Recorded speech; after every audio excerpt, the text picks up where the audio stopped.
И последнее. В Удачном Мирнинского района отметили престольный праздник храма преподобного Серафима Саровского. По случаю торжества в храм привезли мощи преподобного Серафима и святой блаженной Матроны Московской. Анна Потах продолжит.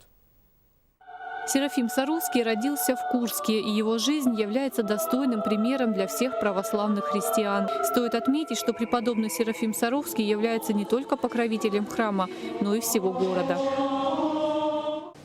Радуюсь тому, что он, преподобный Серафим, есть небесный покровитель каждого, кто обращается к нему, и каждого жителя города Удачного. Поэтому поздравляю всех вас, сердечно поздравляю с этим великим, славным и благодатным праздником небесного покровителя вашего города. После божественной литургии и святого таинства причастия владыка Роман выразил всем благодарность, а также отметил наградами служителей храма. Кроме того, подарил 7 томов о святителе Иннокентии, просветителе Сибири и Америки, городской и школьным библиотекам. Божья вам помощь.